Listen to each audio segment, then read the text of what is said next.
Sekali lagi, video ini mohon di-share, mohon di-like, ya, mohon di-subscribe, dan kalau bisa ada masukan-masukan, ada saran-saran, silakan dituliskan di kolom komentar.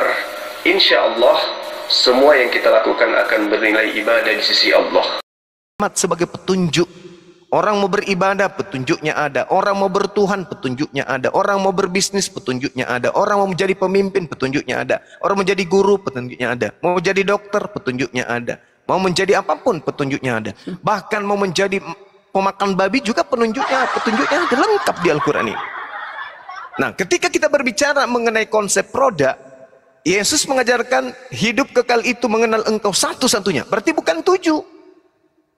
Makanya di dalam Al-Quran, iyad'una min dunihi illa inatha wa iyad'una illa syaitanan marida. Apa yang mereka sembah itu tidak lain hanyalah setan yang durhaka. Tadi sebelum saudara saya masuk, ada orang yang bertanya tentang takdir, qada. Masuk membahas Al-Quranul Karim, surah surah Al-Baqarah ayat 36 kalau nggak salah. Lalu kemudian saya mengkanternya dengan Al-Quran surah Sad ayat 85, 75 apa 85 tadi itu?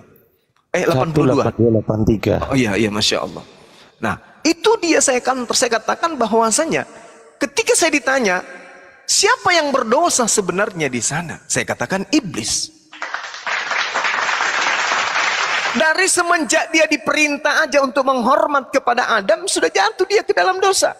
Sampai dia mengatakan, engkau telah mengutukku, engkau telah menuliskan dan menetapkan aku menjadi makhlukmu yang durhaka.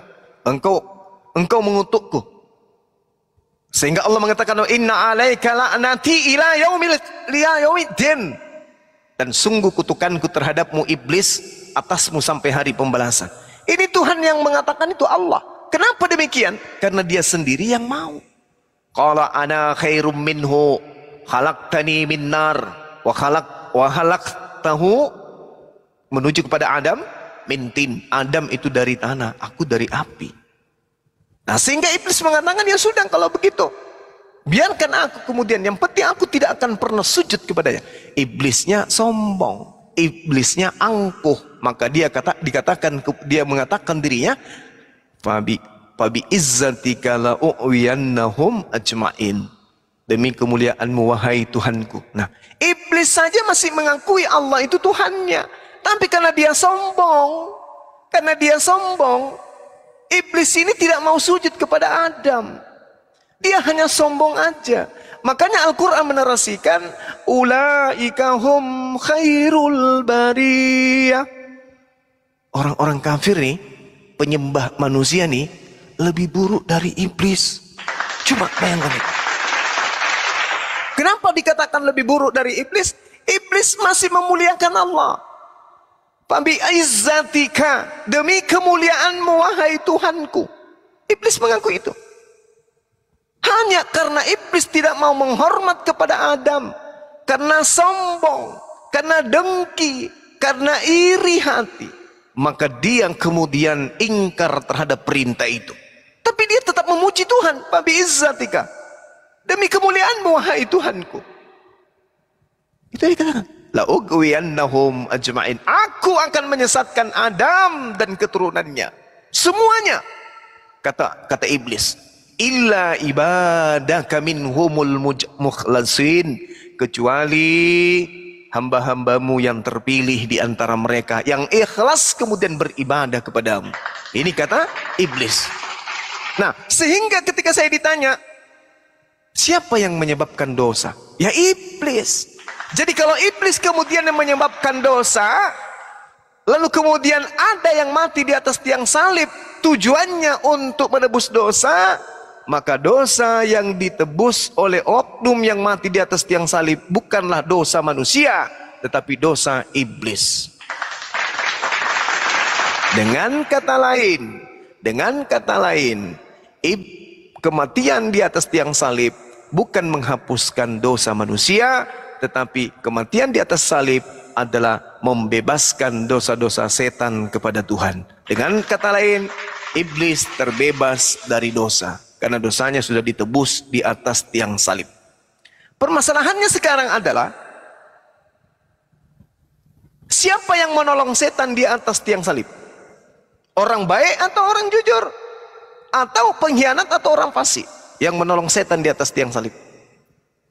Jawabannya sudah pasti adalah pengkhianat, sudah pasti orang terkutuk yang membebaskan dosa-dosa setan di atas tiang salib.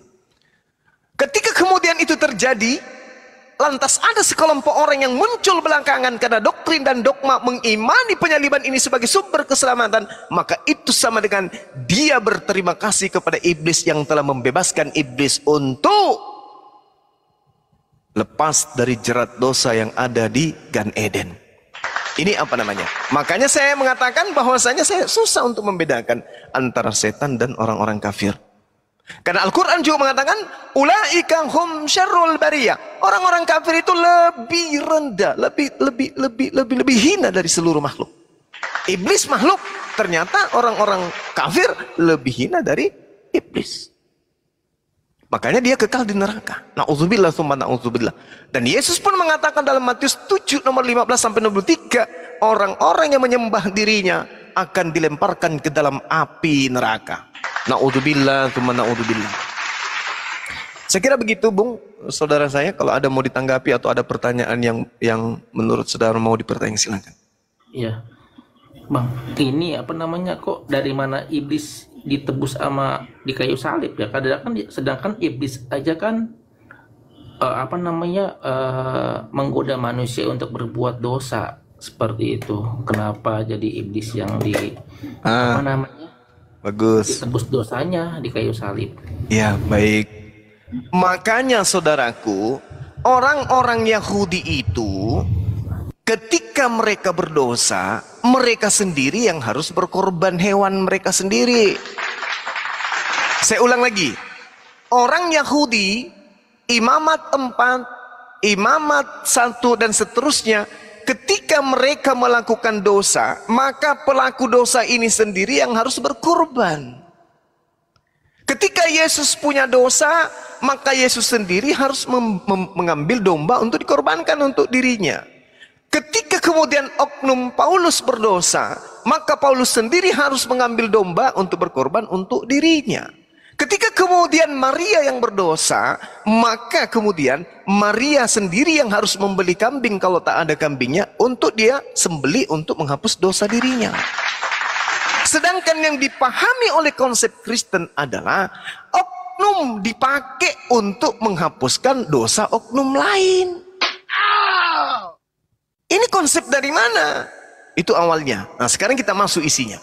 Ketika Anda berkata, bagaimana kemudian penyaliban itu dikatakan membebaskan dosa iblis? Nah, karena adanya konsep penebusan dosa dengan menggunakan penyaliban inilah kemudian menghantarkan narasi saya sampai ke sana.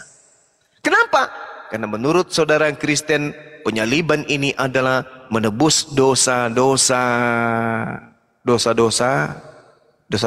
manusia. Sekarang mari kita pakai logika. Kira-kira nih, yang pertama kali melakukan dosa di hadapan Tuhan pencipta langit dan bumi, manusia atau Adam?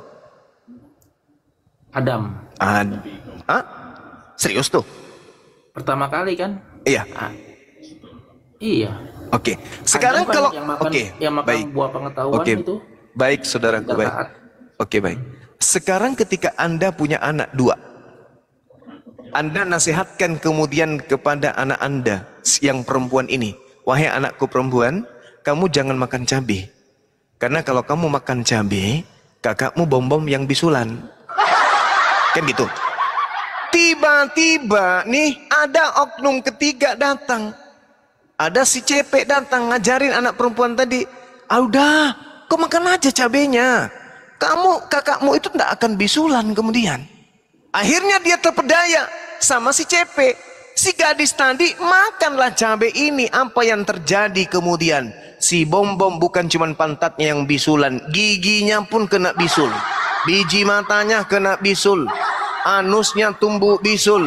Pertanyaan saya, menurut akal sehat saudara, yang mana yang menyebabkan kemudian dosa dan kesalahan terjadi? Anak si CP yang datang membujuk perempuan tadi, atau bom-bom yang memang sudah takdirnya bisulan, atau siapa? Menurut akal saudara. Anda jawab. CP. CP. Jadi yang menyebabkan Adam berdosa ya si CP. Maka ketika ada penebusan di atas tiang salib, maka dosa yang ditebus adalah dosanya siapa? CP. Deh, Masya Allah. Berarti penyaliban terjadi di tengah-tengah Bani Israel untuk membebaskan kemudian kutukan Tuhan kepada iblis. Selamat datang pada kebenaran. Iblis tepuk tangan. Yeay, terima kasih. Pantas aja Yudas yang merasuki Yesus. Ternyata yang disalibkan di atas sini, ya, ternyata penyaliban ini diinginkan oleh iblis. Kenapa? Karena dengan adanya penyaliban, dosa dihapuskan. Dengan dosa dihapuskan, maka bisa jadi iblis bebas dari neraka. Siapa yang menggantikan? Yang menggantikannya adalah yang mengimani penyaliban sebagai penebusan dosa manusia. Saya nggak mau tanggung jawab. Penyalibannya yang diminta dari tentara Romawi, Bang ya. Gimana? Yang dia minta dari tentara, bukannya penyalibannya ini dari tentara Romawi yang ini yang meminta. Ya, sekarang Roma sih ya, aku lupa tuh. Oke, sekarang permasalahannya, kenapa saudara-saudara Kristen mengimani penyaliban? Karena menurut orang Kristen ada nubuatannya. Menurut orang Kristen dengan darahnya, dengan dagingnya, maka kita dibebaskan. Itu menurut Kristen. Jadi nggak usah bawa Romawi, Yunani, nggak perlu bawa itu. Intinya, ini ibaratkan tentara Romawi dan juga imam-imam kepala mencuri harta benda. Lalu kemudian harta bendanya diberikan kepada Kristen. Kristen mengambil harta benda itu yang nyata-nyata adalah hasil curian.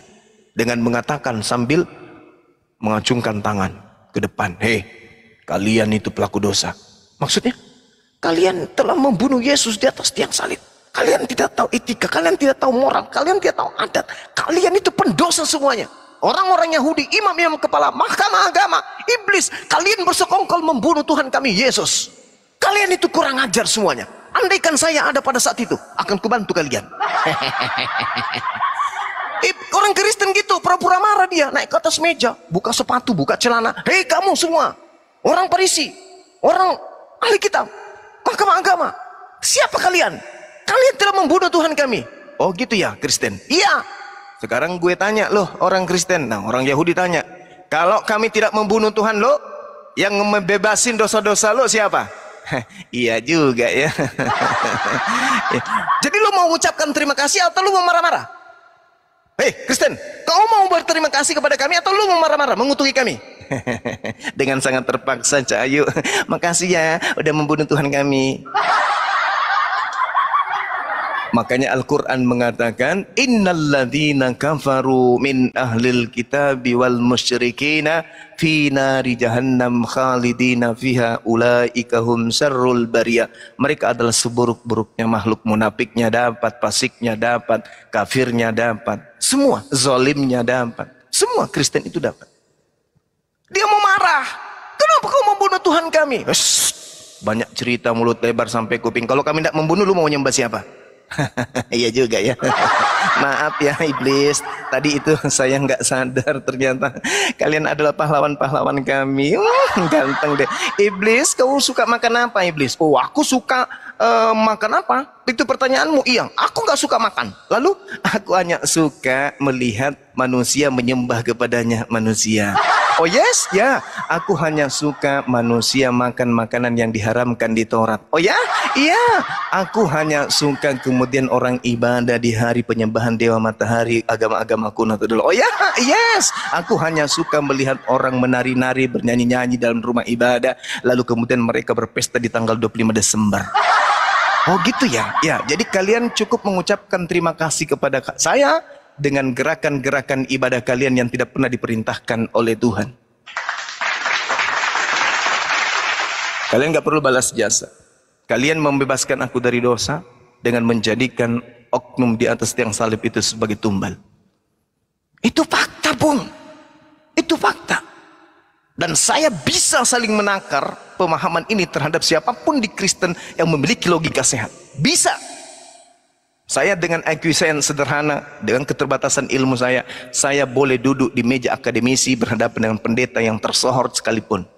Yang penting satu, dia datang dengan ketenangan, dia datang dengan kepala dingin. Saya antarkan kepada kejatuhan, dan kalau dia sehat dan memperhatikan akhiratnya, dari kejatuhannya dia akan kembali bangkit menjadi manusia. Saya kira begitu sementara. Mungkin ada yang bisa bikin kopi. Ya, bertanya lagi yang lebih susah, Bang. Iya, kok Bang Juma bisa tahu semuanya tentang Kristen ya? Dalam diri saya ada Roh Kudus. Itu dia masalahnya.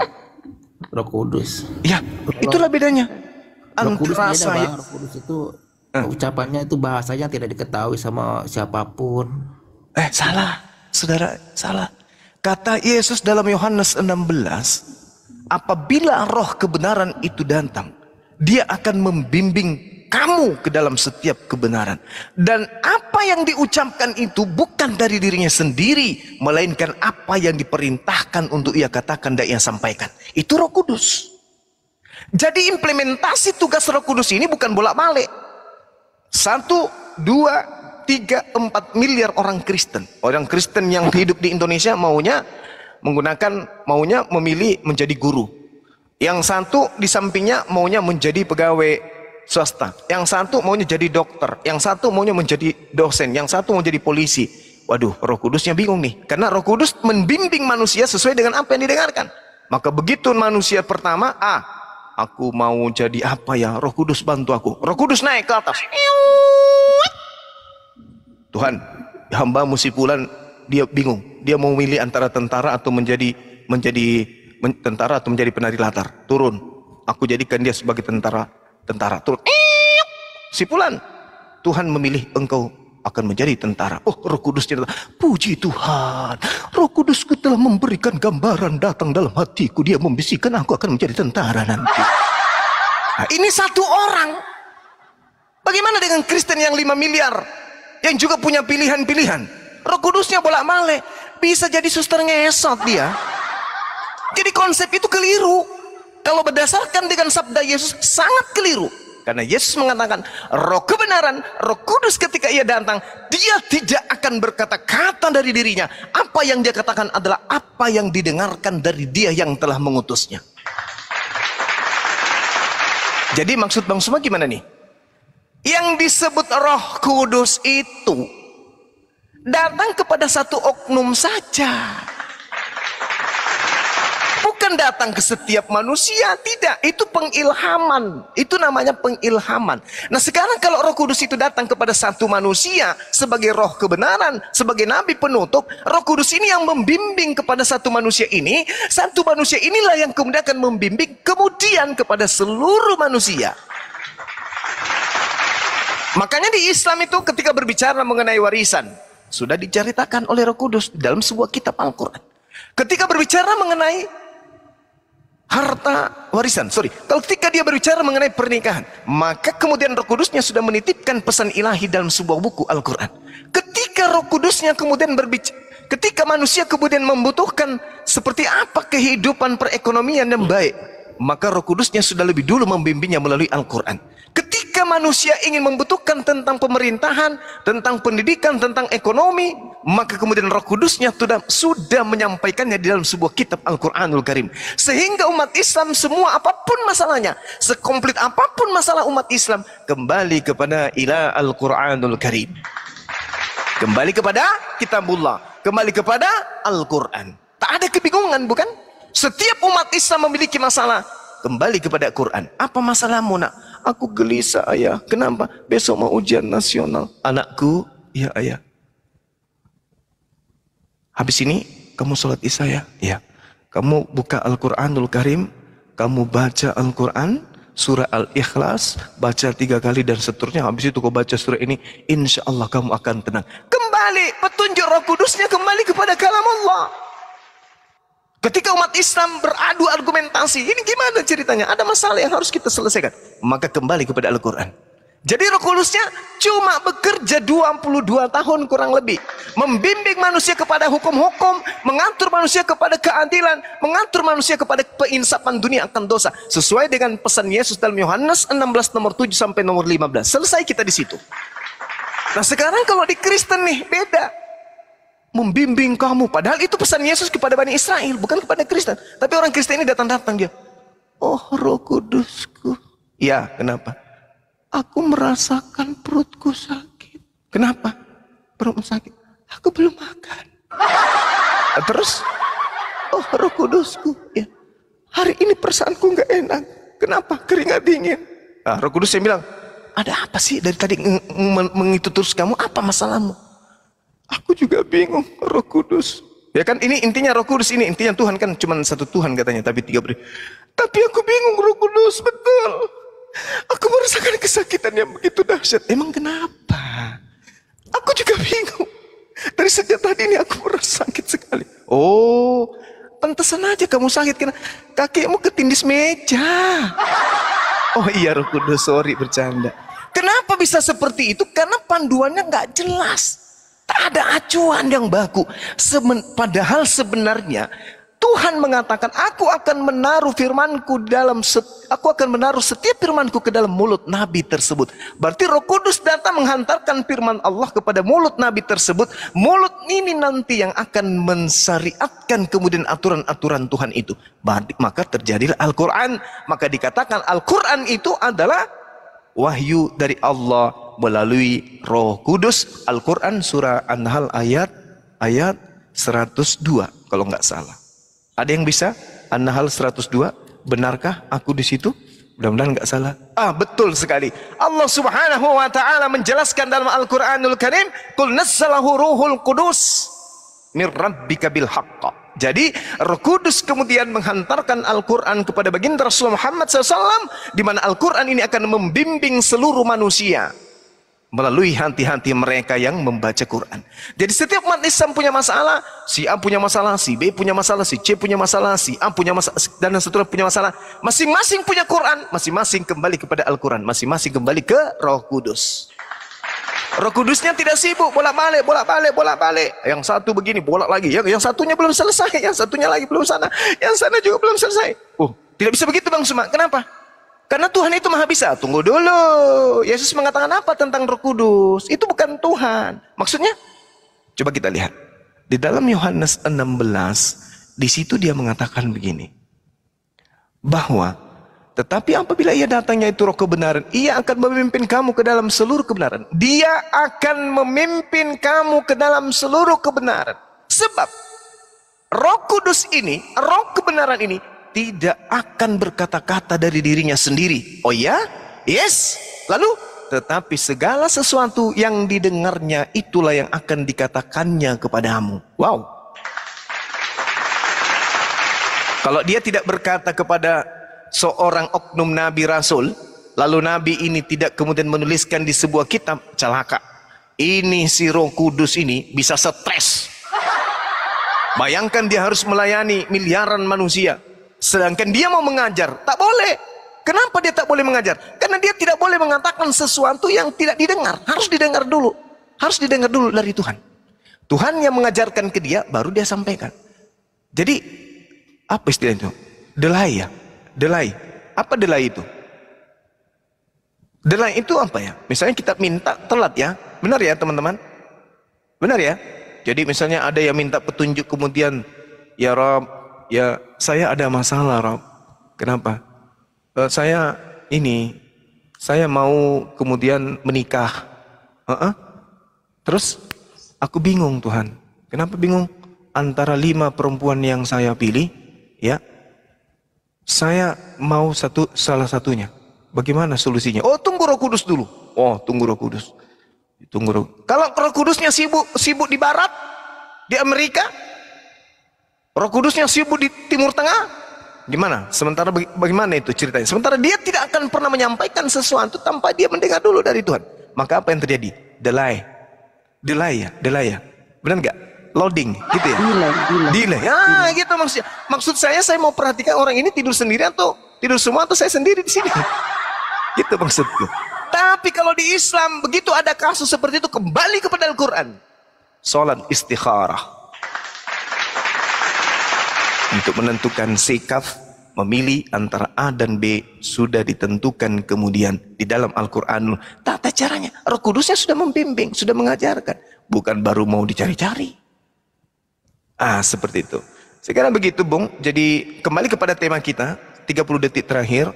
Kalau ada penebusan dosa di atas tiang salib, maka yang ditebus itu adalah dosanya iblis. Silakan. Oke, Bang Zuma. Berarti Roh Kudus yang Bang Zuma jelasin sama yang saya lihat di gereja berbeda berarti ya. Gimana, Bang? Gimana? Maksud aku Roh Kudus yang Bang Zuma jelasin sama Roh Kudus yang di gereja yang aku lihat, kadang kan orang kalau berdoa di gereja itu nangis, dia suka berkata-kata sendiri, nangis gitu, pakai bahasa roh gitu. Roh Kudus berarti ada urapan seperti itu, gitu sih. Soalnya susah dapatin Roh Kudus itu, Bang. Harus benar-benar harus dengan hati yang bersih. Oke, baik. Sekarang saya ingin tanya penilaian saudara nih ya. Penilaian saudara. Kalau menurut kasat mata nih, sebagai manusia biasa kita nih, orang awam ya. Secara kasat mata nih, orang awam, masih muda dan seterusnya. Kita melihat seorang pendeta mengusir setan, bermukjizat, kemudian dia bisa mengangkat meja di dalam gereja, terangkat sendiri mejanya. Terangkat mejanya, pakai iPhone-nya apa nak? Oke. Suara ya? Oke, pakai iPhone-nya apa? Oh, sebentar ya. Terus kemudian di dalam gereja ada seorang pendeta yang bisa kemudian mengangkat meja dengan tenaganya, terangkat di tengah-tengah. Menurut kacamata kita orang awam, wah ini orang sakti. Apalagi kalau kita memiliki mindset berpikir Bible ini adalah kalam ilahi, firman Tuhan. Lalu dia membaca data-data dalam kitab ini, ya. Lalu terangkat itu meja. Apa yang terjadi dalam diri kita melihatnya? Takjub kita kan. Wah, masya Allah. Puji Tuhan. Ini luar biasa. Pasti kayak gitu. Lalu kemudian ada jemaah namanya bom-bom, kemudian diangkat juga oleh pendeta naik. Padahal timbangannya kan hampir 200 kg. Naik dia. Pasti kita melotot melihatnya. Dan bukan hanya sampai di situ. Bom-bom yang tadinya laki-laki disulap lagi menjadi perempuan. Cantik dia, cuman betisnya berotot. Ini kalau kita melihat sebagai kacamata orang awam, wah, Kristen ini orang hebat. Pendeta kita ini betul-betul adalah orang yang dikaruniai Roh Kudus. Pendeta kita ini adalah orang yang diilhami Roh Kudus. Kita ini agama yang benar. Benar-benar kita ini adalah orang yang wow, agama kita pokoknya kayak gitulah intinya. Itu kalau kita melihat dari kacamata awam kita. Sehingga apa yang terjadi? Tekun kita beribadah. Kenapa kamu rajin sekali ke gereja? Saya takut kepada Tuhan. Kenapa? Pendeta saya kemarin kenapa? Menyulap bom-bom menjadi perempuan. Masa sih? Iya. Lalu apa lagi? Aku melihat meja melayang-layang seperti kapas. Oh, Yesus, aku begitu percaya. Sampai gemetaran dia, nggak bisa makan lagi dia. Ini kalau sudah sampai level seperti ini, Bung, Anda mengatakan orang bahasa roh, bahasa ini, bahasa dan terusnya. Tapi apa kata Yesus? Lihat pengakuan Yesusnya. Waspadalah kepada nabi-nabi palsu yang datang kepadamu dengan menyamar seperti domba, tetapi sesungguhnya mereka adalah serigala. Dari buahnya kau bisa melihat nabi-nabi palsu ini. Yang pertama, dia akan melakukan mujizat-mujizat. Dia akan mengusir setan-setan demi namaku. Dia akan bernubuat. Bahkan mereka bisa mengatakan besok hari Sabtu akan ada bencana. Apa bencana itu? Seorang pendeta ini bisa bernubuat. Nubuat itu adalah ramalan. Seorang pendeta di Makassar meramalkan besok akan ada bencana. Kemudian apa bencananya, Pak? Hari Ahad depan ada bencana besar. Apa pendetanya, Pak Pastor? Pak, bom-bom jatuh dari tangga rumahnya. Pendeta sudah tahu itu. Pendeta sudah tahu. Tapi ditanya sama jemaah, apa hubungannya Pak bencana besar dengan bom jatuh dari tangga? Ya bencana besar. Tangganya itu tingginya 20 meter. Dan bom jatuh pakai sarung. Kepalanya duluan yang tiba di bawah, kakinya di atas. Sementara sarungnya dia tidak pakai cenalam. Itu musibah besarnya. Itu bencana alamnya. Karena banyak orang yang melihat. Ternyata titiknya kayak lombok biji. Itu musibah besar. Kalau seorang pendeta bisa bernubuat sudah seperti ini, kata Yesus, hati-hati. Ini tanda-tanda nabi palsu. Bernubuat, meramalkan, mengusir setan, mengusir popok, mengusir perakam, mengusir suster ngesot. Ternyata itu adalah buah dari pengajaran nabi palsu. Mana dalilnya? Matius 7, 15, 16, 17, 18, 19, 20, 21, 23. Enyahlah daripada aku semua, wahai orang-orang yang mampu bermujizat pakai namaku. Kalian semua adalah pembuat kejahatan. Ini yang dibanggakan, ini yang saudara banggakan. Roh Kudus yang Anda jelaskan itu berbeda dengan Roh Kudus kami. Bayangkan saja seorang pendeta bisa meramalkan bom jatuh di tangga. Itu masih diusir oleh Yesus. Jadi tak ada pijakan. Makanya kembali kepada yang tadi. Orang yang mati di atas tiang salib itu menebus dosa setan. Demikian sebentar, silakan.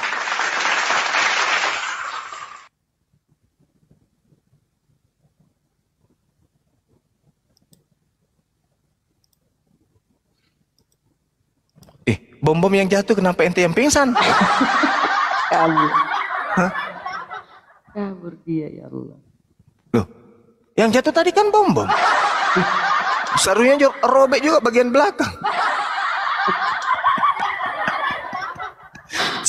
Siapa suruh ke rumah ibadah nggak pakai celana dalam? Jatuh tapi corok licin. Terlalu banyak kau makan pisang, kau buang kulitnya kemana-mana, tapi corok. Kau sudah tahu rumahmu panggung tinggi 20 meter, jatuhlah kau di tangga, pas sampai di bawah kepalamu duluan, kakimu masih nyelocor ke atas, sarungmu ke bawah, kelihatan titiknya, kayak lombok biji. Markus, ini teman-teman kita kemana semua ya? Tinggal saya dengan Bunda Rahma di sini. Ayo deh turun deh, lari Betul-betul kalau mereka tidak tercerahkan itu betul-betul dia tidak pergunakan akalnya. Tapi saya curiga Bunda Rahma. Sepanjang saya menjelaskan kurang lebih 2 jam. Di antara semua item poin yang saya jelaskan. Yang dia begitu dia keluar dari sini tadi. Hanya ada satu yang tertuju kepada pemikirannya. Apa itu? Kok bisa Bang Suma bilang punya Pak Bombon seperti lombok biji ya? Hanya itu yang dipikirkan itu. Itu dipikirkan sama 2 minggu, selama 2 minggu. Sampai makan pun susah dia. Tadi itu tentang diusir, tentang diusir, akan diusir oleh Yesus. Terpukul dia. Oh, itu terpukul di situ ya. Kupikir senjatanya Pak Bom yang kayak mercun itu yang dipikirkan.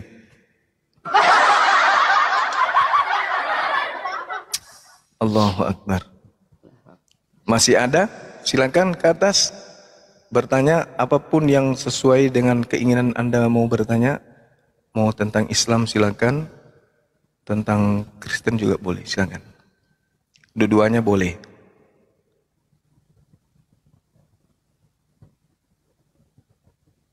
Pros, selamat malam, Pros Day.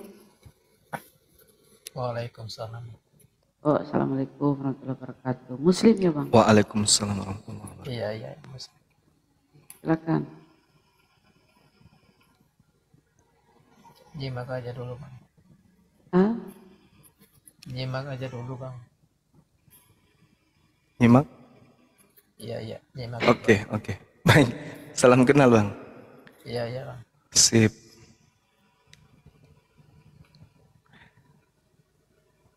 Teman-teman Laskar Api di bawah, saya rindu loh kalian menulis menyala di bawah dengan simbol-simbol kekuatan api menghanguskan hukum-hukum. Boleh nggak?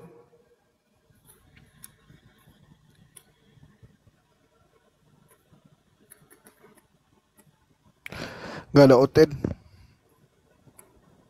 Itu dia muncul api, Masya Allah. Subhanallah. Mulai. Yang ada ini. Oh, ini tadi dia kabur kan. Salam satu Tuhan, Masya Allah.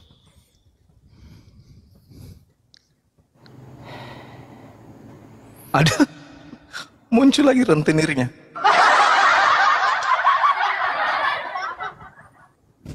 Giliran saya dong bertanya. Kan tadi pas Anda selesai bertanya kabur.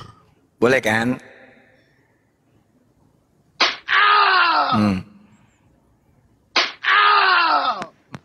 Ini malas aja kerjanya. Kayaknya malas. Makannya 3 liter sekali makan. Malas belajar. Apa sih kebencianmu sama Pak Bombom, Juma? Kau tuh sih, kau jangan anak kecil. Datang-datang. Kau gemulai sekali datang. Udah kau pakai. Tangga 20 meter.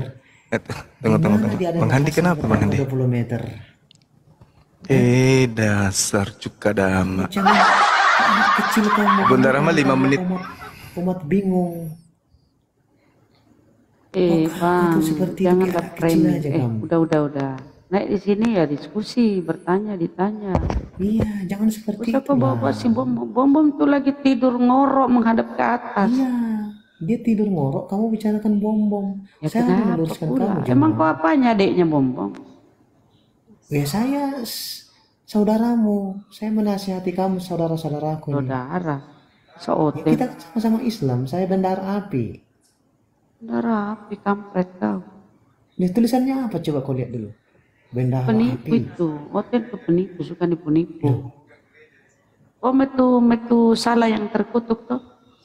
Bukan. Kamu lihat. Metu salah kau. Kamu bilang kamu bendahara api. Mana tulisannya bendahara api? Tidak ada. Saya yang sah di sini. Stres. Kamu lihat itu. Kalau kau Pandang muka stres saya, Rahma. itu, kalau naik komar ini bang, jangan kau bawa stres, mesti dibawa, diskusi lah. Pandang muka saya, Rahma. Pandang kau jelek sekali tuh, monyet. Itu salah, itu Pandang salah. muka Kau saya, belum tobat-tobat. Biasanya kau pakai bendera Israel sana, kau sudah tobat. Kalau salib diludahi, sudah tobat kah? Siapa yang bilang salib didudahi? Justru karena YouTube, Kristen, kok nonton TikTok, Yahudi itu bisa jadi sebagai negara. Tanpa Kristen, Yahudi tidak bisa apa-apa. Leh, tanpa dibantu Kristen, apakah dia bisa menang perang? di Tanpa sana? dibunuh Tuhanmu oleh Yahudi, tanpa dibunuh Yesus tidak ada Tuhanmu. Makanya kau itu Nah, berlindung kalau di itu ketek mau, Yahudi. Kamu bilang kami diludahi. Kalau Yahudi Kau ya, cari imam-imam Yahudi tidak membunuh Yesus, tidak ada Tuhanmu. Kau cari Makanya di kau YouTube itu yang jilat-jilat meludahi Yahudi itu sudah sana. ditangkap, Rahma. Sudah ditangkap yang meludahi itu. Itu dari kalangan Yahudi Biarin. Ortodok. Kenapa Tapi pasien paksa. saya? Pasien saya kenapa? Ini gangguan jiwa. Silakan. Gangguan jiwa gimana? Kasih saya cairan rabies yang di lemari yang warna hitam. Bunda Rahma begini tadi, bawa ke sini. Juma. Silakan. Iya, itu saya dengan bertanya, jawaban. spot yang jarum suntikan kerbau bawa ke sini sekali. Ya silakan. Kamu Kalau seorang tidak Ya, bisa duduk, ini duduk, suntik mati saja. duduk yang bagus, duduk. menjawab sebuah Suntik pertanyaan. mati saja, Daeng. Suntik Jangan mati dulu, saja. jangan dulu. Jangan kau menjawab suatu jawaban yang tidak mengena. Boleh lancar berbicara, tetapi jangan jawabnya ngawur. Gini, saudara, Anda bawa akal ke sini? Loh, kamu yang tidak bisa menjawab tadi. Saya bilang, tanya, Anda bawa setan. akal ke sini? Aduh, Nah, saya berbicara tentang Adam, kau bawa tentang iblis.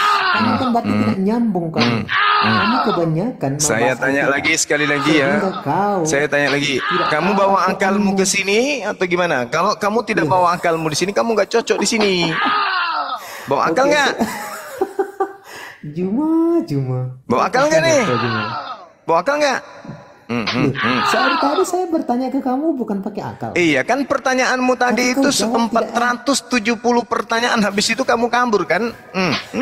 Kamu yang bilang pertanyaan saya terlalu tinggi. Kau tidak bisa menjawab, akan saya turun. Iya, pertanyaanmu itu terlalu tinggi sementara penjelasanku jauh lebih tinggi dan kadar pengetahuanmu tak bisa kemudian menyusuri apa yang saya jelaskan. Jadi susah. Oke, kita bahas kembali. Makanya makanya saya tanya sesi kedua ini kamu bawa akal atau masih kayak tadi? Kita bahas ya, kita bahas. Iya, giliran saya bertanya. Dah belum kau jawab. Giliran saya enak kali. Habis kau bertanya, habis itu kamu lari. Habis itu kau lari. Daeng, kebiasaannya memang nih si Metu kampret ini sudah bertanya kampret ini gitu dia. Yaudah, dengarkan pertanyaan saya. Pertanyaannya itu sederhana. Jawabanmu ngaur. Pertanyaan saya dengarkan. Pertanyaan saya dengarkan baik-baik pertanyaan saya. Pertanyaan saya dengarkan. Pertanyaan saya tadi Juma. Oke, kamu tadi bertanya tentang Nabi Adam alaihissalam, apakah itu adalah takdir atau apa? Dulu saya, Juma. Sekarang pertanyaan saya adalah, apakah Tuhanmu tahu sebelum dia datang ke atas muka bumi, dia sudah mengetahui dirinya datang untuk dibunuh? Jawab. Dengarkan saya, Juma. Ya, Juma, baik. Dengarkan. Baik. Dengarkan. Siap. Kamu tadi memperolok-olok bom-bom ya. Bom-bom itu. Waduh. Dengarkan dulu saya. Kamu memperolok-olok bom-bom yang kau bilang jatuh dari tangga itu. Masih bagus bom-bom jatuh dari tangga daripada Tuhanmu. Mati di atas tiang salib. Datang ke rumah bom-bom. 10 kali bertanya, 10 kali dijawab. Kalau kamu tidak dijawab tanya 1 kali, langsung pengen menyerang. Nakal. Kamu nakal. Menjawab juga tidak bisa. Perasa kamu mulutmu sampai benjol begini, udah biru bibirmu sudah kayak mangkok, masih kau bicara. Teman-teman, mulutnya sudah kayak mangkok dipukuli sama sampo, masih ngomong ini orang. Yang kau hina-hina itu 10 kali kau tanya, 10 kali dijawab. Tidak pernah. Sudah biru bibirnya nih ya. Kau pergi naik di sana. Siluman belut. Kamu yang mengaku seorang Gerunda, mengaku seorang Gerunda ditanya 1 kali, menjawab pun tidak berbuatan. Kita tarik matanya, pelupuk matanya kita tarik sampai 2 jengkal ke depannya teman-teman. Habis itu kita cambuk pakai lidi. Apa yang kau tahu Juma? Kamu bilang saya mengundang para ustadz. Iya pendeta. Kalau kau kan bukan pendeta, kamu pendusta. Aku mengundang. Yang saya tantang itu pendeta, bukan pendesta kayak kau. Udah, host diturunkan aja nih. Dari dulu dia tidak mau ditanya nih orang. Turunkan aja dari ini. Dulu sejak zaman beliau ini siluman belut. Gak usah deh. Gak usah, dia itu apa ya?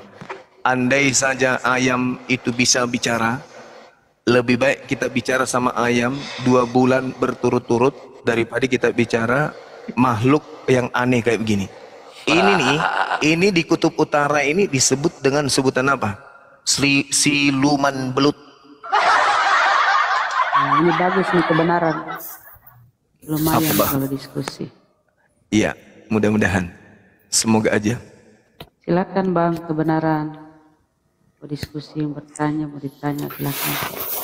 Ini diusir orang itu. Pertanyaannya kali kan belum dijawab si Juma. Iya, sama gini, kawan-kawan Kristen itu karena kebiasaan monolog, kebiasaan khotbah, ketika mendapat jawaban dari Muslim, mereka tergagap-gagap tidak bisa mengcounter. Jangan. Akhirnya apa? Melayang-layang di permukaan air. Iya, gitu loh. Hanya ngeyel aja. Coba dijawab, terus dia balik lagi bertanya hal yang sama gitu loh. Loh, counternya mana? Habis itu kabur. Itu Gerunda. Apakah di sekolah teologi hanya diajarkan eksegesis, tidak diajarkan membantah, gitu loh? Tidak diajarkan berakal mungkin. Atau gini aja, STT kalian yang paling bagus, bayar kami untuk mengajarkan cara membantah, gitu loh. Daripada memalukan. Udah 4 orang loh terkapar. Tambah tadi 1 lagi, siapa tuh? Kristen Bunglon tadi tuh, yang pakai akun bendahara api. Kayak gitu ya, jadi belajarlah mengcounter gitu seperti Islam.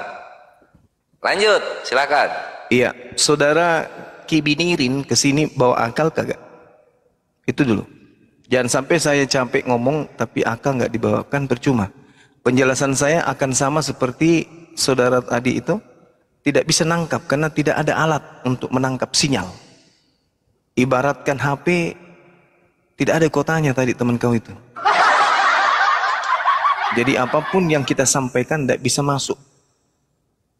Dia download seperti apapun, bahkan kumasukkan ke mulutnya sapu ijuk pun dia tidak ngerti. Nah sekarang saya mau tanya pada saudara, apakah saudara kibinirin ke sini itu bawa akal? Kalau akal yang Anda maksudkan harus mengikut apa yang Anda pikirkan, saya tidak berani. Enggak, bukan. Akal itu adalah sesuatu yang absolut. 1 tambah 1, 2. Mau Kristen, mau Islam pasti mengatakan 2. Oke, paham enggak sampai situ? Panas, kalau dipegang melepuh. Oke, dingin, tanpa selimut menggigil. Oke, itu namanya absolut, kebenaran absolut. Jadi tidak berbicara mengenai ranah angan-angan dan khurafat, tapi berbicara mengenai akal. Kristen memahami agamanya, Islam memahami agamanya. Kalau kemudian paduan iman yang kita adu, kita akan tidak sampai kepada poin positifnya. Nah sekarang mari kita pakai akal. Apa yang ada pada diri Anda, ada pada diri saya, itu yang kita pakai. Apa itu? Kebenaran. Namamu kebenaran kan? Bisa enggak? Kita berdiskusi berkaitan dengan akal logika sehat. Rasio. Kalau Anda tidak bawa rasio, susah itu. Berarti Anda ibarat HP mahal, tapi tidak ada kota, ya percuma. Kalau Anda nggak bawa akal, ganti nama Anda menjadi kebetulan, jangan kebenaran. Gitu ya Guru ya? Betul sekali. Betul sekali. Gimana? Anda akui dulu bahwa Anda akan berdiskusi dengan saya dengan lebih mengedepankan akal sehat. Gimana? Sesungguhnya Anda sudah sering berdiskusi dengan saya. Iya, makanya saya tanya kali ini karena saya sudah bosan mengajarkan Anda, tapi Anda tidak pernah menggunakan akal sehat. Anda nggak perlu mengajarkan saya. Anda Bagaimana hanya perlu berpikir. Bagus. Anda hanya perlu berpikir. Bagus. Berarti Anda menggunakan akal nih sekarang nih. Kalau Anda itu mengatakan aja. iya, Anda menggunakan akal, mari Anda kita yang adu. perlu. Mari kita adu. Kalau akal Anda benar-benar sehat, ayo mari kita adu. Apa yang Anda mau tanyakan? Enggak, saya tanya dulu, Anda bawa akal nih atau Anda bawa iman ke sini? Apapun yang kita bicarakan, realita yang menentukan. Nggak usah bicara soal akal, apa segala macam. Oh tidak bisa, nanti Anda yang nggak berakal. Gitu. Nggak bisa. Karena Yesus mengajarkan kasihi dengan akal. Bukan dengan iman. Iman itu adalah buah daripada akal. Kalau akalnya kemudian benar, imannya pasti Kasihi benar. dengan Akal. Dengan akal kan? hati, bukan Hati. hanya akal. Iya, saya tahu. Ada nggak iman di situ? Hati, kekuatan, apalagi akal. Ada nggak iman di situ? Nggak ada. Iman itu adalah sesuatu yang kemudian dihasilkan dari yang tadi. Akal kerjasama dengan kalbu dengan jiwa Di sini kerjasama. aja Anda udah ngawur. Dengarkan. Maka dia akan mengeluarkan iman yang dengar. Iman yang benar akan dihasilkan dari akal, jiwa dan apa? Kekuatan yang benar. Maka akan melahirkan iman yang benar. Makanya iman tidak disebutkan di sana. Hanya ada 4 item aja. Kekuatan, hati, dan apa? Akal. Ketika 3 hal ini kemudian 3 dimensi ini menyatu, maka keluarlah iman yang benar. Nggak ada iman. Iman itu belakangan. Iman itu buah dari ketiga tadi. Nah, Anda bawa iman tapi tidak lolos dari 3 komponen tadi, ya sama aja dengan ayam. Nah, sekarang saya tanya, apakah Anda bawa iman atau bawa akal nih? Akal dulu kan? Kalau akal, mari kita mulai. Anda ini nyeleneh aja. Ya Allah ya Karim. Anda katanya percaya kepada Yesus. Nasihat Yesusnya, kasihilah Tuhanmu dengan sepenuh hati. Hati kan? Ya kan? Benar nggak? Kasihilah Tuhanmu dengan segenap hati dan segenap akal budimu. Akal budi. Akal budi. Akal budi. Bukan akal pikiran. Beda itu. Budi itu apa? Budi apa? Dari sini aja Anda sudah mulai sakit. Akal budi. Budi dalam bahasa Yunani itu apa? Budi itu hanya penambahan. Ada namanya Budianto, banyak lah itu. Aduh, itu hanya penambahan, Bung. Yang sebenarnya di situ hanya ada adalah kata dianoia. Kata dianoia itu artinya akal ini yang di atas kepala nih. Itu yang dipakai. Oke? Jadi sebenarnya penambahan budimu itu hanya ada belakangan muncul. Yang ada adalah dengan segenap akalmu. Itu yang betul. Nah, sekarang mari kita uji. Ada enggak di poin-poin Matius 22 nomor 37 itu imanmu? Enggak ada kan? Kasihilah Tuhan Elohim dengan segenap hati, jiwa, akal. Ketika tiga komponen ini menyatu seia sekata, barulah keluar iman. Nah, sekarang mari kita uji. Angkat tema dengan dimensi akal yang menjadi tolak ukurnya. Silakan. Temanya saya serahkan kepada saudara. Oke. Arti akal budi adalah kemampuan. Begini saja. Kita buat aja temanya. Apakah kitab suci yang tidak sejalan dengan histori bisa dipercaya atau tidak? Baik. Oke. Anda mulai dulu, silakan. Oke, saya mulai ya. Siap.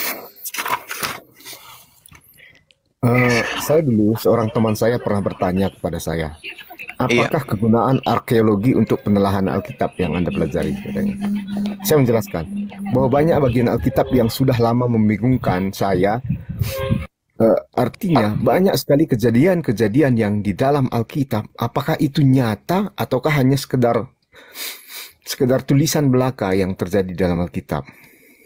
Lalu saya mencari aspek arkeologi ini dari berbagai sumber, dan akhirnya saya dapatkan beberapa bukti arkeologi daripada nilai-nilai sejarah yang ada. Jadi di situ saya melihat bahwa bukti arkeologi yang ditemukan sebagai penjelasan dan konfirmasi terhadap Alkitab. Artinya tempat, nama, dan semuanya sejalan dengan nilai sejarah. Jadi kalau Alkitab saya tidak terkonfirmasi dengan kejadian sejarah, saya menganggap itu bukan sebuah kitab suci yang layak dipercaya. Begitu. Silakan.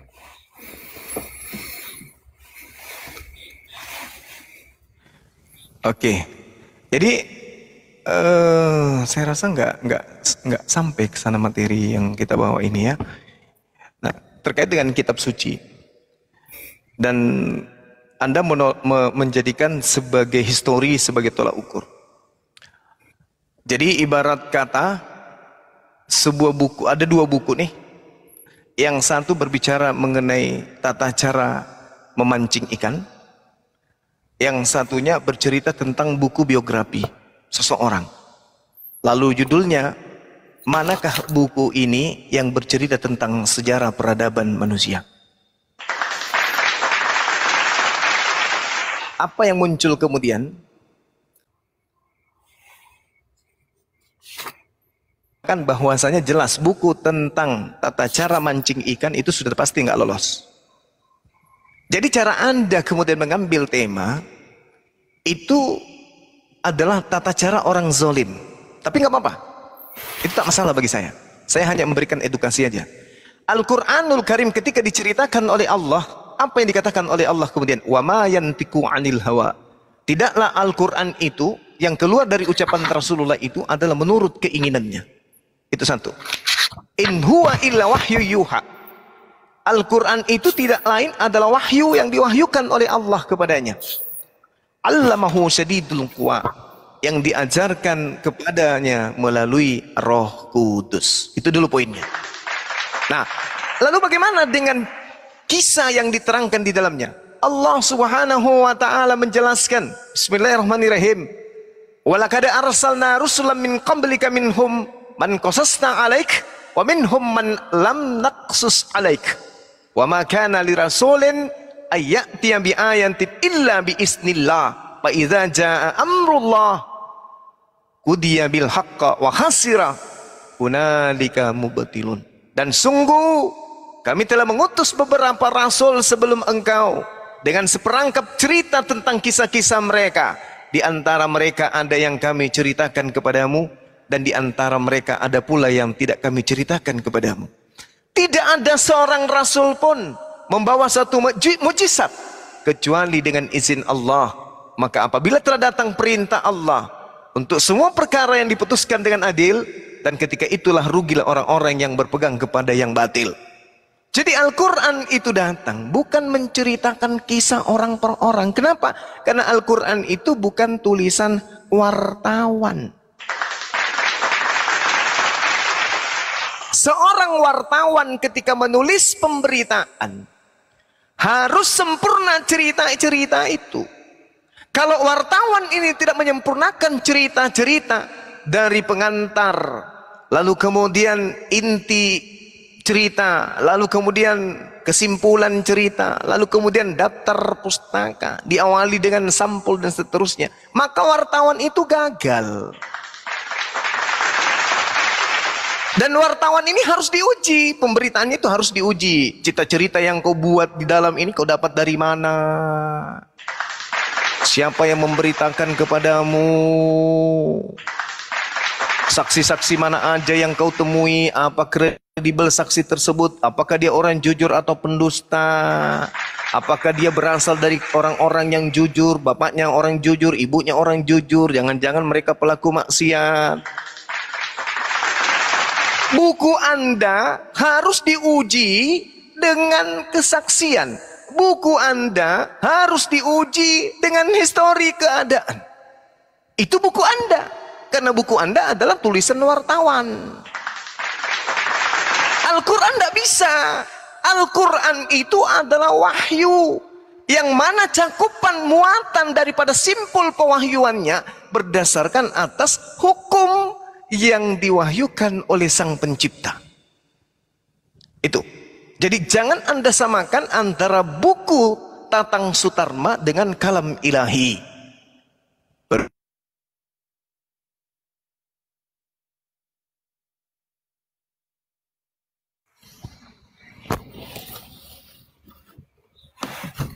Hilang untuk suara. diselidiki dan seterusnya. Itu yang perlu Anda pahami. Berbeda dengan kitab saudara, memang dituliskan berdasarkan kesaksian-kesaksian. Nah, mari yang kita uji sekarang ini adalah Al-Quran adalah wahyu, kitabmu adalah buku kesaksian. Itu temanya, itu di situ. Silakan Anda uji pewahyuan Al-Quran, saya uji kesaksian kitab saudara. Itu baru adil. Karena kita mendudukkan perkara sesuai dengan objek. Jangan Anda menguji buku clipping dengan pewahyuan, tidak nyambung. Karena Lukas bukan nabi, Markus bukan nabi, Yohanes bukan nabi, Paulus bukan nabi. Dia bukan pewahyuan. Sedangkan Al-Quran, jangan Anda uji kemudian dengan cerita-cerita wartawan, karena Al-Quran itu adalah kalam ilahi. Demikian. Ingat di awal saya bertanya, apakah Anda bawa akal atau Anda hanya bawa iman ke sini? Justru, silakan. Iya. Begini. Tadi Anda menyuruh saya menentukan tema.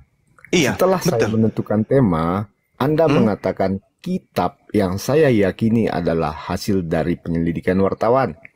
Karena itu butuh kesaksian. Jadi artinya dari sini Anda mengakui bahwa apa yang saya baca ini sesuai dengan nilai histori. Jadi mari sekarang begini. Apakah Al-Quran itu bisa dibuktikan dengan histori? Pertanyaan itu balik ke Anda. Kalau tidak bisa, kalau Anda tidak bisa membawa tema ini, kalau Anda ingin tema yang lain, ya silahkan kita bahas. Saya bisa Bang, saya bisa. Nabi Isa alaihissalam diceritakan dalam Al-Quran, ibunya sebelum melahirkan, dia berada di bawah pohon kurma. Di kitab saudara, sebelum Maria melahirkan dan setelah melahirkan, dia berada di kandang binatang. Kita uji ya, secara histori ya. Boleh? Walaupun saya mengatakan bahwa Al-Quran adalah kitab wahyu, tapi saya tidak akan mundur selangkah pun untuk membahas Al-Quran. Bagaimana? Kita uji pohon kurma dan kandang binatang. Berani tidak Anda? Ayo, ini kita berbicara mengenai histori. Satu poin ini Anda rubuh, maka rubuh semua isi kitab saudara. Gimana? Berani enggak? Udah aku bilang tadi, kesini bawa akal, jangan bawa iman. Kalau saya yang menentukan tema, kenapa pula saya tidak berani? Oke, sip. Oke.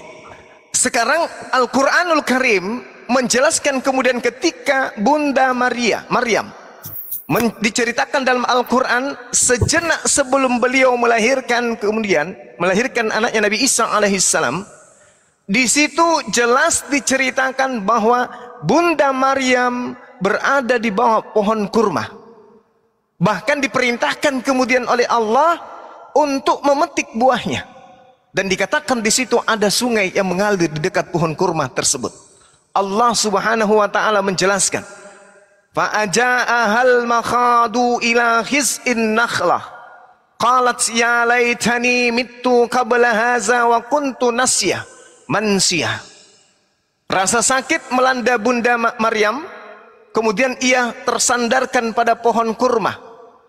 Bunda Maryam kemudian berkata, "Wahai, betapa baiknya aku mati sebelum ini, dan aku menjadi seorang yang tidak diperhatikan dan dilupakan."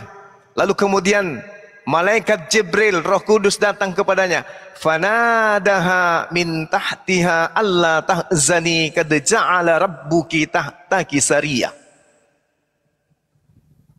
Janganlah engkau bersedih hati, sesungguhnya Allah telah menjadikan anak sungai di bawahmu. Wahuzzi, goyangkan pangkal pohon kurma itu ke arahmu. Ilaika. Terus dikatakan bijis'in nakhlati tusakit alaiki rutabajaniyan. Niscaya pohon itu akan menggugurkan buah kurma yang masak untukmu.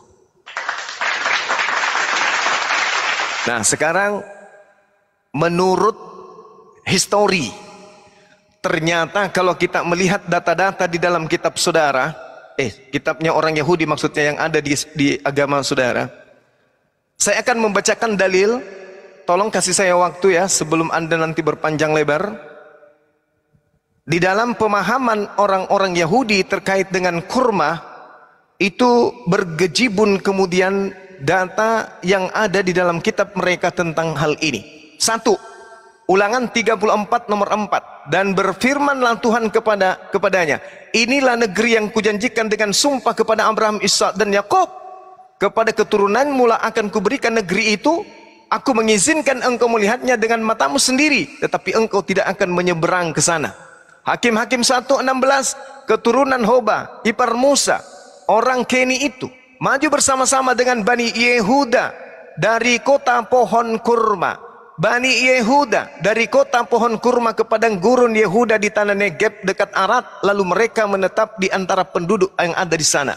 Hakim-Hakim 3 nomor 13, raja ini mengajak Bani Amon dan Bani Amalek menjadi sekutunya, lalu majulah ia dan memukul orang Israel kala kota pohon kurma diduduki oleh mereka. Hakim-Hakim 4 nomor 5, ia biasa duduk di bawah pohon kurma Deborah antara Rama dan Betel di pegunungan Efraim, dan orang Israel menghadap dia untuk berhakim kepadanya.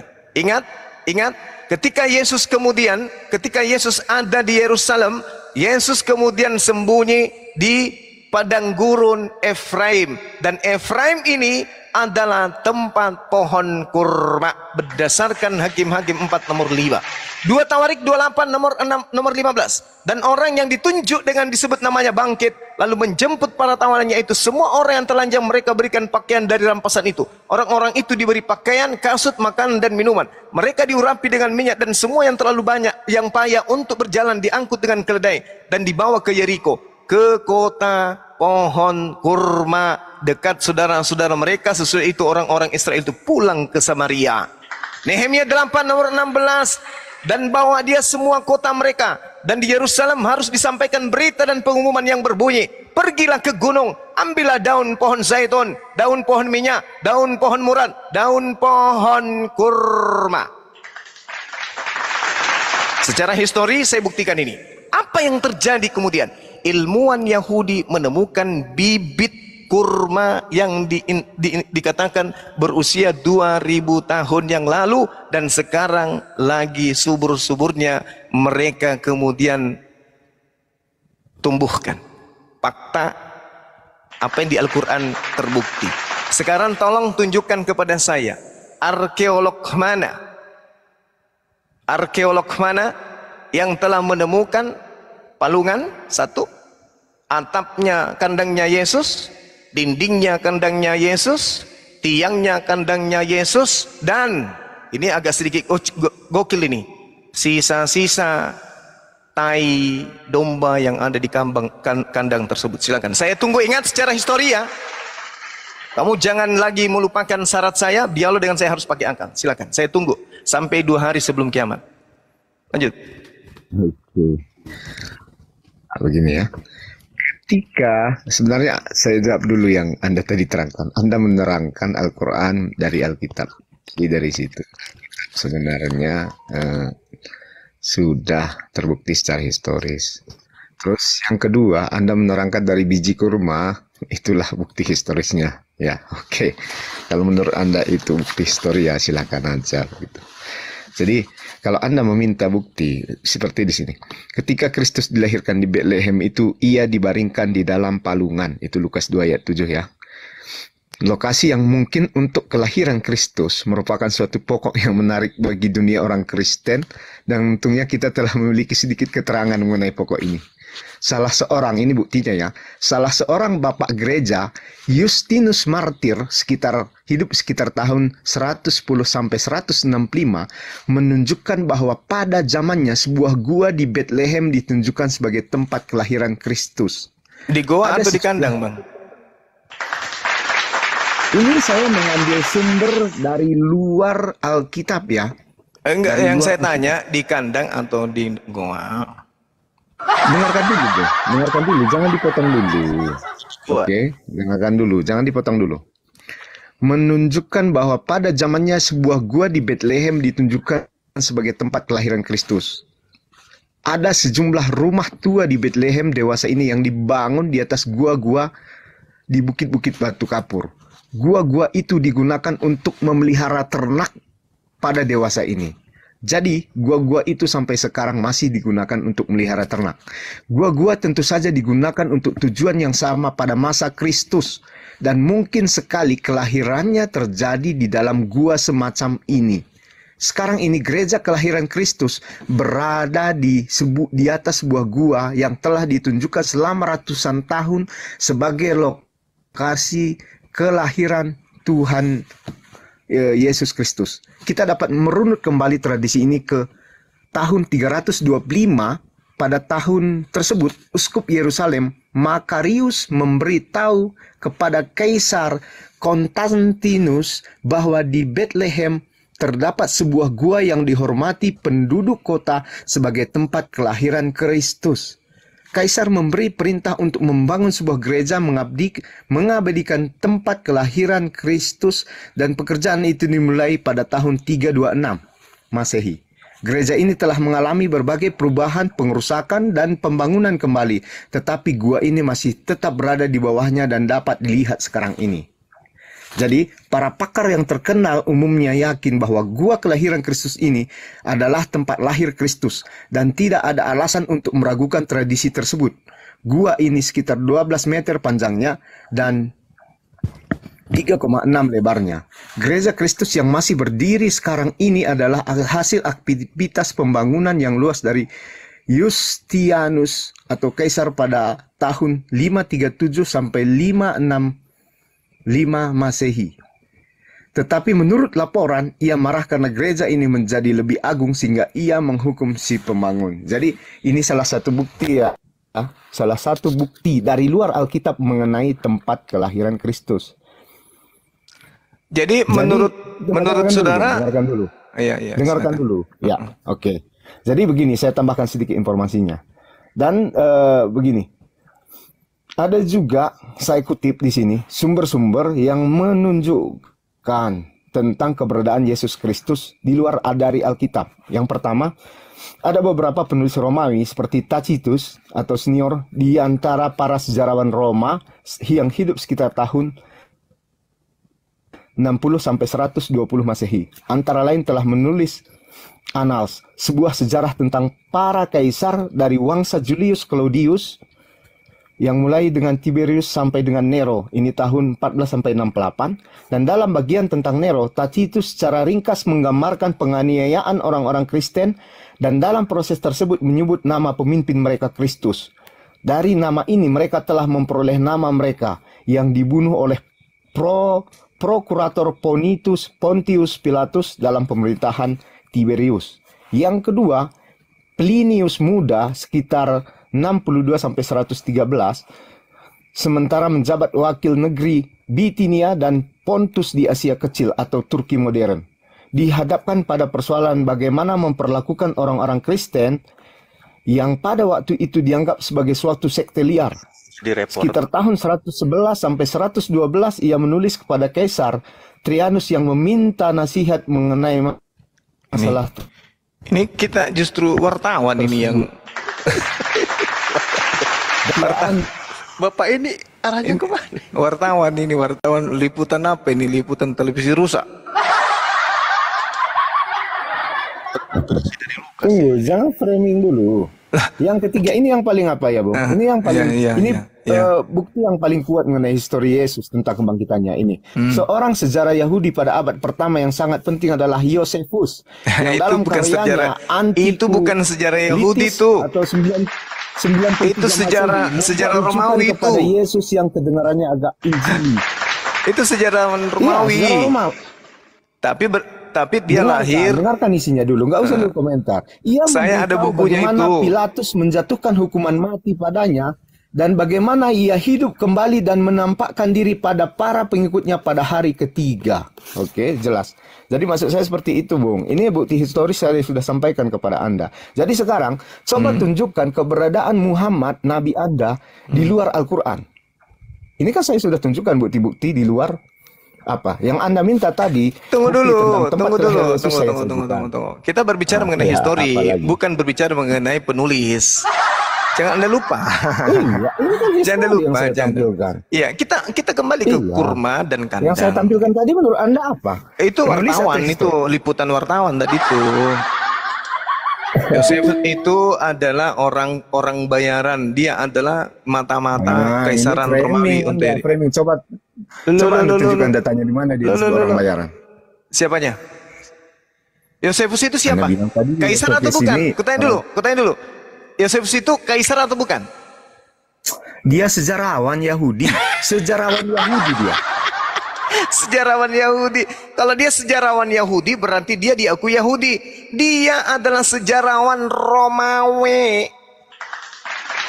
Dia itu adalah prajurit pada saat perang untuk pembebasan kota Yerusalem. Dia prajurit dari Yerusalem. Kemudian dia ditahan. Setelah dia ditahan, bisa Anda besarkan saya? Setelah dia ditahan, dia diangkat sebagai anak angkat oleh kaisar pada saat itu. Lalu kemudian dia dijadikan prajurit. Lalu dia dijadikan sebagai panglima perang untuk melumpuhkan Yerusalem, sehingga dia menulis sebuah buku yang dihadiahkan kepada bapak angkatnya, Kaisar Romawi. Gimana sih lo? Besarkan saya, biar saya tunjukkan datanya. Iya. Nah, sekarang kita masuk pada tema tadi terkait dengan sama dulu, jangan berbicara sejarah. Ini kita bicara mengenai histori kan? Tahu nggak kalau apa? Sejarah kan? Iya, saya tahu. Tapi sejarah yang Anda bawa itu harus berdasar terhadap kitab Anda dan keadaan pada saat itu. Ini kita sedang berbicara mengenai kandang dan pohon kurma. Tadi saya sudah memberikan data-data bahwasanya wilayah tempat kemudian Yesus itu sembunyi itu dipenuhi dengan pohon kurma, yaitu daerah Efraim. Oke? Data sudah kubacakan sama saudara. Nah, sekarang kalau saudara mengatakan bahwa Yesus lahir di dalam goa, ini bahaya. Anda akan dikejar semua oleh orang Kristen. Ya, tidak apa-apa. Saya membawa data kok. Bukan masalah enggak apa-apa. Berarti Anda sudah membenarkan bahwa Yesus itu, aduh gimana bilangnya ya? Gimana ya bilangnya? Karena di dalam kitab saudara 2 Petrus 2 itu bahaya tuh. Begini. Kalau saudara mau melihatnya, tunggu. Di dalam 2 Petrus 2 nomor 4 dikatakan begini. Sebab jikalau Theos tidak menyayangkan malaikat-malaikat yang berbuat dosa, tetap melemparkan ke dalam neraka dan dengan demikian menyerahkan ke dalam gua-gua yang gelap untuk menyimpan mereka sampai hari penghakiman. Yesus Anda katakan lahir dalam gua. Orang curiga nanti, yang jangan itu anak setan. Ini kan saya ambil sumbernya dari luar Alkitab. Iya, saya ngerti, tapi walaupun Yesus itu lahirnya di dalam gua, maka dia akan keciduk di situ. Jangan-jangan dia adalah anak setan. Ini dalil 2 Petrus. Kenapa di sini para peneliti ini mengatakan Yesus lahir dalam gua? Karena sampai sekarang juga di Bethlehem masih banyak gua yang digunakan untuk. Oh iya, karena kenapa? Karena Kristen sudah tidak bisa menemukan kandang. Mau bisa menemukan atau tidak, artinya apa yang saya tampilkan ini sesuai dengan situasi yang sebenarnya. Iya, itu tulisan kapan? Dan tulisan di kapan? Tidak ada pohon kurma loh. Tulisan loh, tadi Yesus di Efraim itu apa? Dia disuruh malah mengambil daun kurma. Kalau ada daun kurma berarti ada pohon yang tidak mungkin. Al-Quran saudara. Loh, gimana ceritanya? Jadi sekarang kita lihat di Bethlehem, ini berbicara mengenai histori dan kitab yang Anda gunakan menceritakan apa. Makanya saya katakan tadi Al-Quran itu wahyu, bukan penyelidikan. Sedangkan Al-Quran bukan penyelidikan, ternyata terciduk tuh. Coba Bunda Rahma besarin. Terciduk bahwa ternyata memang di Yerusalem sana, Yeriko itu dikenal dengan pohon kurma di sana, kota kurma.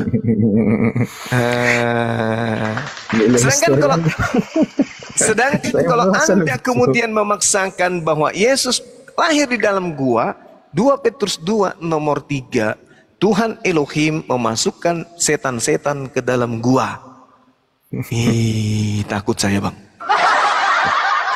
Jangan-jangan kok ini data loh. 2 Petrus 2. Sebab jikalau Tuhan Theos tidak menyayangkan malaikat-malaikat yang berbuat dosa, tetapi melemparkan mereka dalam neraka, dan dengan demikian menyerahkannya ke dalam goa-goa yang gelap untuk menyimpan mereka sampai hari penghakiman. Berarti pada saat Yesus lahir dalam goa, ada setan di dalam goa. Nah, lalu kemudian ketika mayatnya disimpan dalam goa, keluar langsung jadi Tuhan.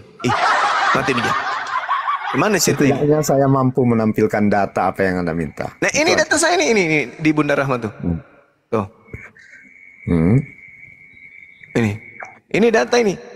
Ini orang Yahudi sendiri yang menemukan ini. Ini usianya 2000 tahun yang lalu ditemukan di tanah Yudea. Jadi, Anda mengkonfirmasi bukti historis dari kitab Anda dengan sebiji kurma ya? Lah, itu bukti bahwa memang di sana ada kurma. Nah, sekarang mana domba mana kandang usia 2000 tahun? Kan itu kejadiannya 2000 tahun yang lalu. Iya, saya tampilkan tadi kan.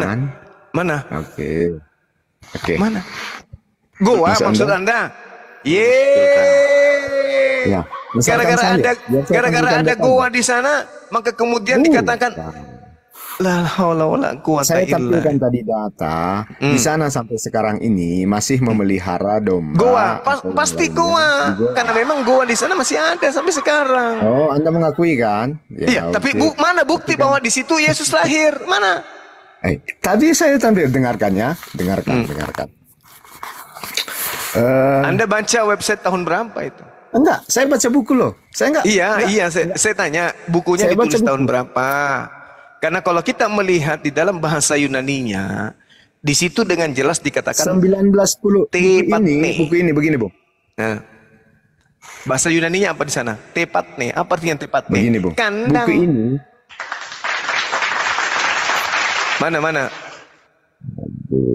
Mana tulisannya di goa? Tidak ada. Sedangkan Lukas 2 nomor 7 tertulis di sana tepatne.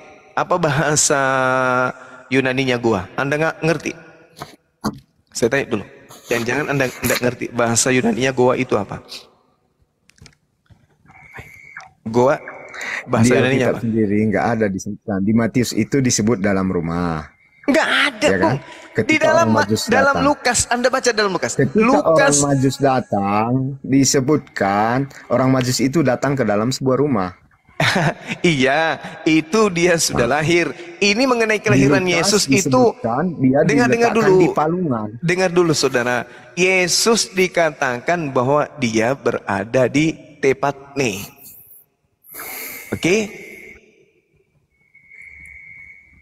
Oke, paham?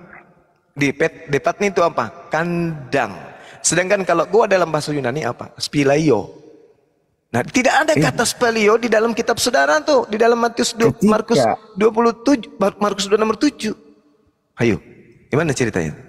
Begini, ketika goa digunakan sebagai kandang, apakah Anda tetap menyebutkan goa? Anda pasti mengatakan itu kandang.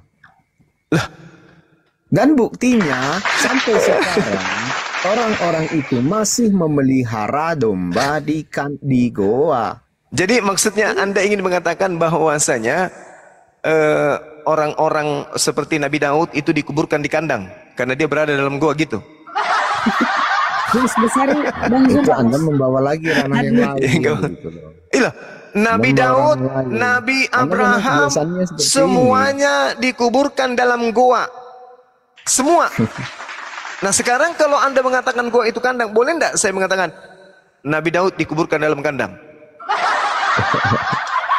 Gak bisa bang, karena ya memang karena tidak akan pernah ditemukan kandang yang sudah berusia 2000 tahun. Tapi kalau goa ya bisa aja diklaim.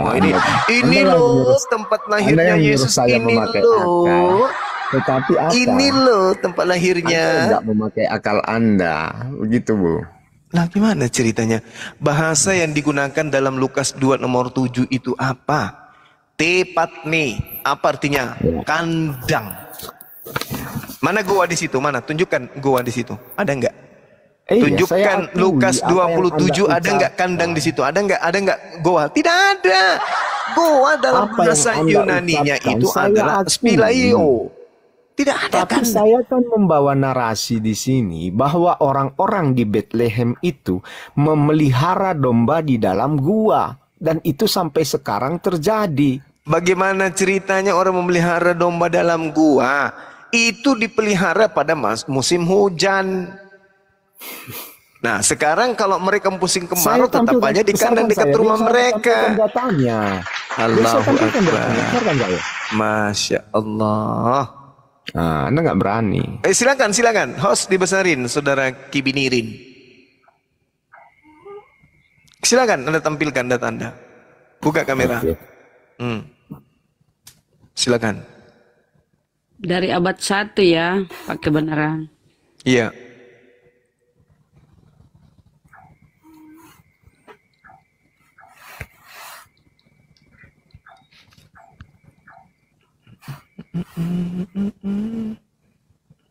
Kok nggak ada suaranya, Pak?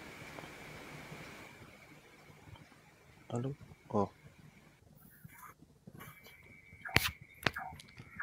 Oh, di dalam gua gelap itu. Warahmatullahi wabarakatuh, Ustaz. Waalaikumsalam warahmatullahi wabarakatuh. Siap. Oh, dia masuk ke dalam gua ini gelap. Iya, gelap.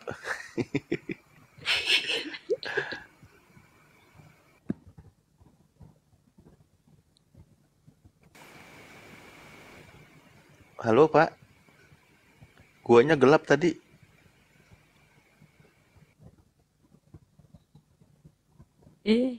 Kabur. Oh, di gua nggak ada sinyal, jadi kepental. Iya, masuk ke gua. Kabur, kepental. Iya. Jaringan. Nggak ada sinyal. Mati lampu di dalam gua itu bang. Itu. Oke, sebentar ya.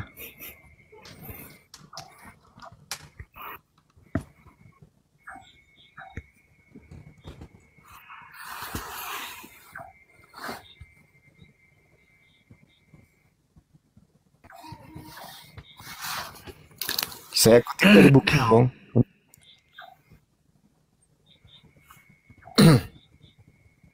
Joseph Tapi di situ Anda tertulis penginapan itu tidak ada kosong, maka dia di kandang dekat penginapan guanya ya. Lanjut. Oke. Udah jelas ya sumber yang saya bawa ya. Saya bukan mengutip dari Wikipedia. Nanti Anda sebenarnya Wikipedia pun bisa dipercaya. Itu tulisannya siapa itu? Joseph P. Free. Anda jelas ini. Oh, lahir tahun berapa? Coba lihat ini dia. Lahir tahun berapa, Bang? 19. Ini penulisnya 10 sampai 1953. 1953. Bukan. Ini Iya, 1910 ini masa hidupnya. Yang 53 tadi dia melakukan penggalian-penggalian arkeologi. Ini ahli arkeologi ya. Jadi dia seorang Penggalian arkeolog. 1953 arkeolog. Ini seorang arkeolog ya. Arkeolog dan sejarah Alkitab. Agamanya? Agamanya Kristen. Bagus. Kristen. Kira-kira Bapak yang nulis ini bedanya dengan Paulus apa? Jangan bawa ke situ, Bu. Sekarang begini, apa yang dia tampilkan kan gitu.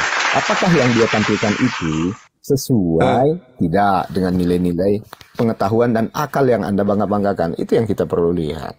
Iya. Tadi kan saya bertanya. Kita masih dimensi akal. Ya, silakan. Ya udah, ini tadi. Ini dia disebutkan bahwa ini yang saya baca tadi ya.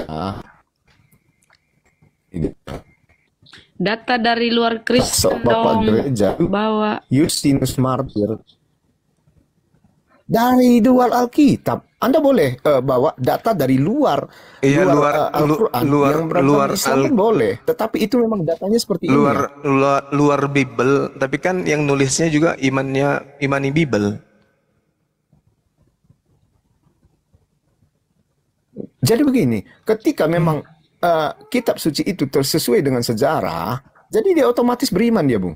Dia memakai akalnya itu. Jadi menurut gereja kelahiran Kristus yang masih berdiri sampai sekarang. Oke. Sekarang jadi saya menampilkan bukan modal congor. Baik. Ya. Baik. Sekarang ada domba di sebuah gua. Untuk membuktikan bahwa itu adalah kandang, apa yang dia temukan? Tulang.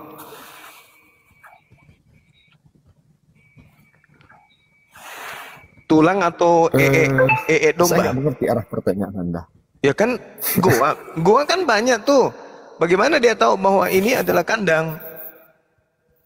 Sekarang apa yang dia temukan dari di situ data yang dia tampilkan ini? Ya. Begini, dari data yang ditampilkan ini, kenapa dia menyebut di situ dalam goa? Karena itu pertanyaannya, Bung, bukan yang seperti Anda bilang. Jadi pertanyaannya, kenapa dia meyakini bahwa Yesus itu lahir dalam goa, sementara di Alkitab sebenarnya keterangannya nggak ada dalam goa, hanya kita nampak diletakkan di palungan. Iya. Artinya palungan itu biasa, ya di kandang hewan kan seperti itu kandang. Nah, itu terjawab sendiri kan? Iya, di kandang ternak. Nah, terus di sini kan ditampilkan tadi data salah seorang bapak gereja Justinus Martyr yang hidup di tahun 110 sampai 165 Masehi menunjukkan bahwa pada zamannya sebuah gua di Bethlehem ditunjukkan sebagai tempat kelahiran Yesus. Ini gak jauh dari kelahiran Yesus. Berarti Artinya, bertentangan. Penelitian dia bertentangan dengan Bible karena Bible mengatakan kandang bukan goa. Ya kandang, udah. Nah, di sini dia berarti membawa enggak bertentangan. Satu goa, satu kandang. Iya, kandang. Oke, kita ikut dulu. Jadi yang dibangun di atas gua, tunggu, saya ambil tadi datanya bahwa di situ diterangkan sampai sekarang gua-gua semacam ini masih digunakan untuk berternak di Bethlehem. Iya, tapi untuk membuktikan itu udah jelas itu. Tapi untuk membuktikan bahwa Yesusnya itu lahir di dalam goa, jangan sampai dia lahir di hotel. Tadi kan saya terangkan, Justinus Martyr yang hidup di tahun 110 sampai 165 menunjukkan pada zamannya ada sebuah gua di Bethlehem yang ditunjukkan sebagai tempat kelahiran Itu informasi Yesus. dari mana?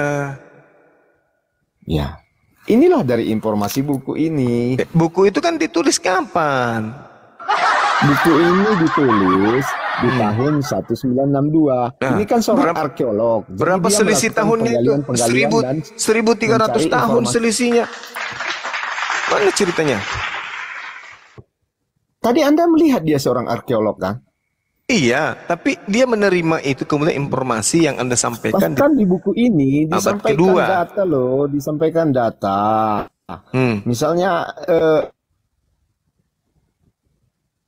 kejadian-kejadian ada misalnya tentang tentang bait suci yang dibangun oleh Daud apa segala macam ini ada semua bisa saya tunjukkan loh. Jadi ini dia mengkonfirmasi kejadian di Alkitab untuk membuktikan bahwa kejadian di Alkitab itu terkonfirmasi dengan situasi sebenarnya. Nah, sekarang permasalahannya adalah ketika dia datang ke tempat TKP menemukan hasil daripada riset beliau, dia langsung ke kandang atau keliling dulu? Aduh, Anda framing lah. Tidak, karena dituliskan dalam kitab saudara kandang. Karena tidak menemukan kemudian kandang yang berusia 2000 tahun, maka dia cari goa. Di dalam goa kebetulan ada tulang yang disimpan oleh penduduk di sana. Oh, Yesusnya di sini. Sementara itu bertentangan dengan 2 Petrus 2 bahwa yang ada di dalam goa itu adalah setan. Apakah Yesus itu anak jin? Lebih bahaya itu, Bang. Bertentangan dengan apa yang dituliskan di Bible. Yesus itu lahir. Enggak bertentangan. Anda yang mengatakan bertentangan. Kenapa bertentangan?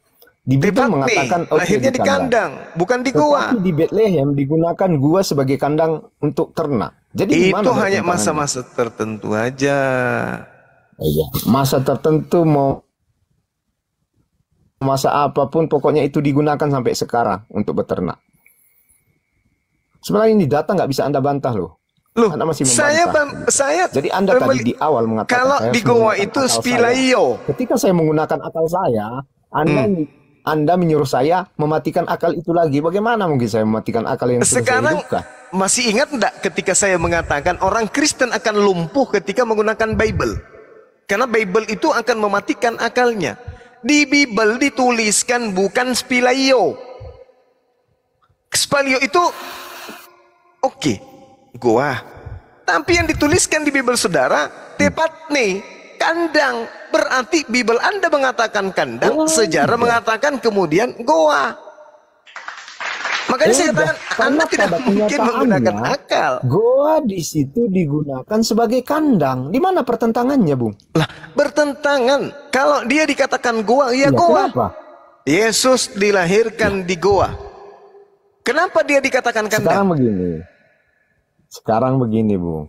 Kadang ketika kita menggunakan suatu tempat untuk satu fungsi yang khusus, maka kita menyebutkan tempat itu dengan fungsinya. Jadi itu kan seperti itu yang Anda bilang tadi. Ketika gua digunakan sebagai berarti Anda ingin mengatakan Abraham dan keturunannya. Gitu. Bukan gua lagi. Jadi gua Anda ingin mengatakan Yesus dikuburkan di dalam kandang. Yesus kemudian Daud, lain lagi, kan? Abraham dikuburkan di dalam kandang gitu. Lagi. Sekarang saya menanyakan. Masalahnya kalau Anda berkata itu adalah goa itu kandang, berarti mereka dikuburkan di kandang.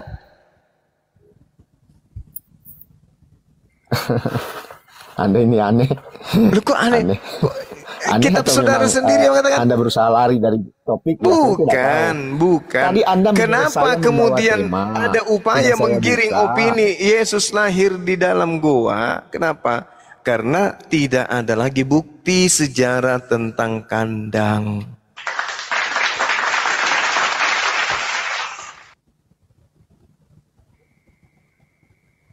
Anda ini aneh, Bung Juma. Gimana cerita saudara ini? Sekarang saya tanya coba. Anda mengatakan di kandang, oke, bertentangan dengan yang di Alkitab Anda bilang. Saya terangkan bahwa sampai sekarang orang-orang di kota Bethlehem itu menggunakan goa sebagai kandang. Jadi apakah tidak masuk kepada akal atau pikiran Anda bahwa di Alkitab menyebutkan kandang?